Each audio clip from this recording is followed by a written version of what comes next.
Dalam kehidupan ini, ada sikap mulia yang dapat membuat perbedaan besar dalam kebahagiaan dan harmoni masyarakat, yaitu sikap suka memberikan yang terbaik dari diri kepada orang lain. Sikap ini mencerminkan kedermawanan, rasa empati, dan cinta kasih yang mendalam terhadap sesama. A'udzu billahi minasy syaithanir rajim.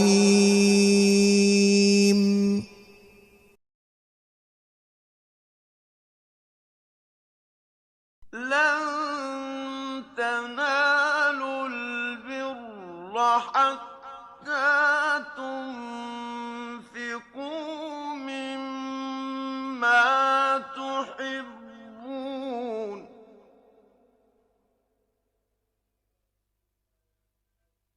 wa ma tunfiqu min syai'in fa innallaha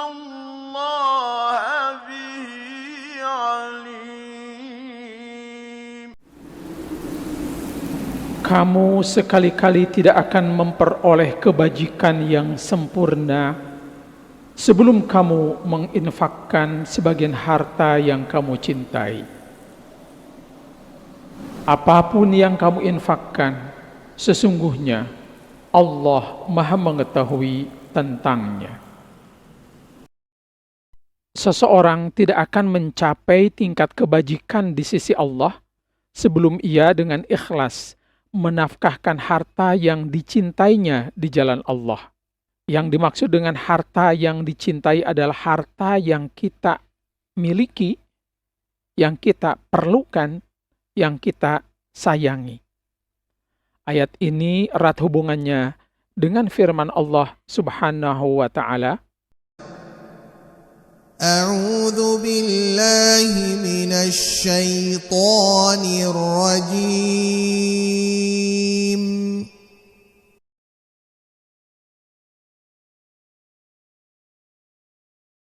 Ya ayyuhalladzina amanu anfiqu min thayyibati ma kasabtum wa mimma akhrajna lakum minal ardh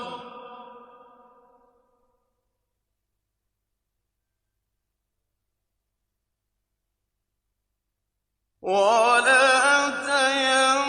تيمموا الخبيث منه تنفقون ولستم بآخذيه إلا أن تغمضوا فيه واعلموا أن الله غني حميد.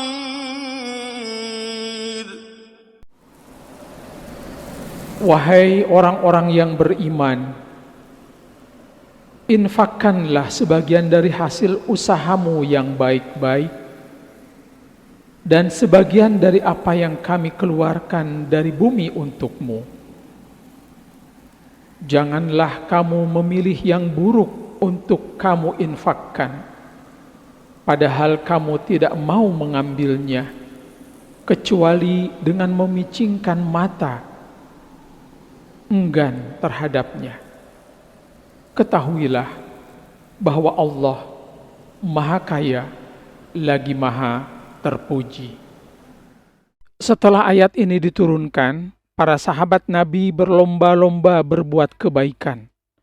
Di antaranya Abu Thalhah Al-Ansari, seorang hartawan di kalangan Ansar, datang kepada Nabi sallallahu alaihi wasallam memberikan sebidang kebun kurma yang sangat dicintainya untuk dinafkahkan di jalan Allah. Pemberian itu diterima oleh Nabi dengan baik dan memuji keikhlasannya. Rasulullah Shallallahu Alaihi Wasallam menasihatkan agar harta itu dinafkahkan kepada karib kerabatnya. Maka Abu Talhah membagi-bagikannya kepada karib kerabatnya. Dengan demikian ia mendapat pahala sedekah dan pahala mempererat hubungan silaturahmi dengan keluarganya. Setelah itu datang pula Umar bin Al-Khattab menyerahkan sebidang kebunnya yang ada di Khaybar. Nabi Muhammad sallallahu alaihi wasallam menyuruh pula agar kebun itu tetap dipelihara. Hanya hasil dari kebun itu merupakan wakaf dari Umar. Kedua ayat di atas mungkin akrab di telinga kita umat Islam, tetapi dalam pengamalannya tidak jarang hanya berpedoman pada perasaan. Seseorang sering memberi atau berbagi rezeki kepada orang lain, misalnya dalam bentuk makanan. Di antara kita mungkin ada yang memberikan makanan yang memang tidak disukainya. Kita berikan kepada orang lain dengan alasan yang cukup logis daripada dibuang. Jika di antara kita masih ada yang berpegang pada prinsip daripada dibuang, sebaiknya ikuti kisah seorang pelayan rumah makan nun jauh di sana, yang besar kemungkinan tidak pernah mengikuti pengajian apapun, tetapi sikapnya merupakan implementasi dari kedua ayat di atas.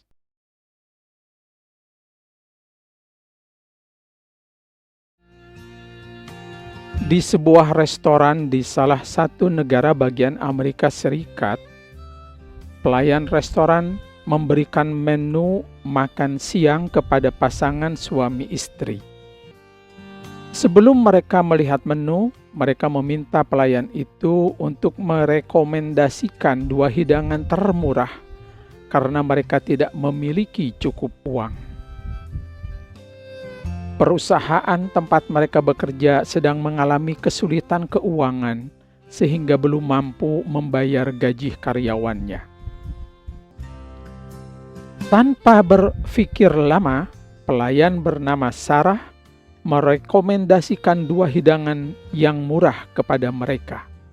Pasangan suami istri itu menyetujuinya karena kedua hidangan tersebut merupakan yang termurah. Setelah pesanan datang, mereka dengan lahap memakannya, dan sebelum pergi, mereka meminta tagihan kepada pelayan. Namun, Sarah kembali dengan kertas di dalam dompet tagihannya yang berisi pesan sebagai berikut. Saya telah membayar tagihan makanan Bapak dan Ibu dari rekening pribadi saya setelah mempertimbangkan kondisi kalian. Ini adalah hadiah dari saya sebesar $100. Sebetulnya saya ingin memberikan bantuan lebih dari ini, tetapi baru seperti ini kemampuan saya. Semoga Bapak Ibu berkenan menerimanya. Terima kasih atas kunjungan Bapak dan Ibu ke restoran kami. Tertanda Sarah. Pasangan suami istri itu sangat bahagia ketika mereka meninggalkan restoran. Yang menarik dari situasi ini adalah betapa bahagianya Sarah saat membayar tagihan makan pasangan tersebut, meskipun situasinya sulit secara finansial. Dia telah menabung selama hampir setahun untuk membeli mesin cuci otomatis yang dia impikan. Dan setiap uang yang dia keluarkan sekarang akan menunda rencana untuk mewujudkan impiannya itu. Di satu sisi, Sarah merasa sedih karena masih harus mencuci pakaian dengan mesin cuci yang sudah tidak layak pakai itu. Tetapi yang lebih menyedihkan baginya adalah teguran dari temannya ketika dia mengetahui tentang tindakannya. Temannya mengecam apa yang telah dilakukan Sarah karena ia mengorbankan kepentingan dirinya dan anaknya. Sementara ia sendiri membutuhkan uang itu lebih dari orang lain untuk membeli mesin cuci otomatis. Sebelum penyesalan merasuk ke dalam dirinya karena protes teman kerjanya atas tindakannya itu, Sarah menerima panggilan telepon dari ibunya yang berkata dengan suara keras, Apa yang kamu lakukan, Sarah? Sarah menjawab dengan suara lembut yang gemetar, takut akan kejutan yang tidak dapat ditanggungnya. Saya tidak melakukan apa-apa, Ibu. Memangnya apa yang terjadi? Ibunya menjawab, Halaman Facebook dipenuhi dengan pujian dan penghargaan untukmu atas tindakanmu yang mulia terhadap pasangan suami istri itu. Ceritamu tentang komentar negatif para sebagian temanmu karena kamu mentraktir pasangan suami istri itu, padahal kamu sendiri sedang memerlukan uang untuk membeli mesin cuci otomatis. Cerita yang kamu kirim ke Facebook itu telah menyebar viral di berbagai platform media sosial. Aku bangga padamu, Nak. Tidak lama setelah berbicara dengan ibunya, teman sekolahnya meneleponnya dan menginformasikan bahwa tulisan Sarah telah menyebar secara viral di berbagai platform digital. Begitu Sarah membuka akun Facebook-nya, dia menemukan ratusan pesan dari produsen TV dan jurnalis yang ingin mewawancarainya tentang inisiatif luar biasanya. Pada hari berikutnya, Sarah muncul di salah satu acara televisi Amerika yang paling populer. Pembawa acara memberinya mesin cuci yang sangat mewah, televisi baru, dan $10.000. Perusahaan elektronik memberinya kupon pembelian senilai $5.000. Hadiah-hadiah berdatangan padanya hingga mencapai lebih dari $100.000 sebagai penghargaan atas tindak kemanusiaannya. Biaya 2 hidangan makanannya sendiri hanya sekitar $27. Tetapi itu telah mengubah hidupnya dengan tambahan $100.